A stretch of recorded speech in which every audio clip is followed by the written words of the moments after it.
So இதுல வந்து பாத்தீங்கன்னா ஐடியல் டையோடு கொடுத்துட்டாங்கப்பா. இதுல வந்து current flowing through the A to B அந்த டெர்மினல் கிடைக்கக்கூடிய கரண்ட் என்னன்னு கேட்கறாங்க. அந்த கொஸ்டின் வந்து பாத்தீங்கன்னா கரண்ட் என்னன்னு கேட்கறாங்க. ரொம்ப ஈஸி தான். நான் ஆல்ரெடி சொன்ன மாதிரி ஃபர்ஸ்ட் வந்து ஒரு டயோடு இருக்குன்னா அந்த டயோட நான் உங்களை எப்படி எடுத்துக்க சொல்லிக்கிறேன், ஆனோடு கேத்தோடு எடுத்துக்க சொல்லிக்கிறேன். இந்த மாதிரி கே ஞாபகம் வச்சுக்கோங்க. ஸோ இந்த டெர்மினல் இருக்கிறது வந்து கேத்தோடு எடுத்துங்க.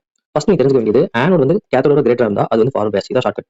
ஸோ ஆனோடு வந்து கேத்தோட கிரேட்டரா இருக்கும். ஸோ இங்க பாருங்க +4 இருக்கு. இந்த இடத்துல வந்து என்ன இருக்கு, -6 இருக்கு. ஸோ ஆப்வியஸ்லி வந்து பாத்தீங்கன்னா இது வந்து எப்படி இருக்கு, ஆனோடு வந்து கிரேட்டரா இருக்கு கேத்தோட. ஸோ அதனால இது வந்து என்ன பேஸ், ஃபார்வர்ட் பேஸ். நல்லா ஞாபகம். ஃபார்வர்ட் பேஸ்ல இருந்தா மட்டும் தான் சம்ல கரண்ட் வந்து ப்ரொசீட் ஆகும். ஏன்னா ஃபார்வர்ட் பேஸ்ல மட்டும் தான் கரண்ட் ஃப்ளோ ஆகும், ரிவர்ஸ் பேஸ்ல கரண்ட் ஃப்ளோ ஆகாது. ஓகேவா? ஸோ இதே இடத்துல சப்போஸ் வந்து ஒரு -4 வரும், இந்த இடத்துல வந்து ஒரு -6 இருந்துச்சுன்னு சொன்னா கண்டிப்பா வந்து பாத்தீங்கன்னா இது ஐ மீன் இந்த இடத்துல ஒரு +6 இந்த இடத்துல ஒரு -4 இருந்தா இது வந்து கேத்தோடு ஆனோட்ல பார்க்கும்போது கேத்தோடு கிரேட்டரா இருக்கும். ஸோ அப்போ ஆன்சர் என்ன வரும்னா இது ரிவர்ஸ் பேஸ், கரண்டோட வேல்யூ வந்து பாத்தீங்கன்னா 0. ஆனா நமக்கு கொஸ்டின்ல வந்து ஃபார்வர்ட் பேஸ் வந்து இருக்கிறதுனால இது வந்து அப்ளிகபிள் ஆகாது. சரிங்களா? ஆனா ஞாபகம் வச்சுக்கோங்க, ஜெனரலா மாத்தி கொடுத்தாலும் நமக்கு எழுத தெரியும். சரிங்களா? ஓகே. ஸோ இப்போ ஃபார்வர்ட் பேஸ்க்கான இந்த சம் வந்து எப்படி சால்வ் பண்ணலாம் அப்படின்ற ஐடியா சொல்றேன். ஸோ நமக்கு என்ன தெரியும், I = V/R. இது நமக்கு தெரிஞ்ச ஃபார்முலா. V = IR. அதுல இந்த ஃபார்முலா எடுத்துக்கணும். ஸோ பொட்டன்ஷியல் டிஃபரன்ஸ் இருக்கும். பொட்டன்ஷியல் டிஃபரன்ஸ் அப்படின்றது வந்து பாத்தீங்கன்னா ஹையர் டு லோயர் தான் எப்பவுமே நம்ம வந்து என்ன செய்வோம் எடுத்துக்கோம். ஸோ அப்போ VA - VB / R.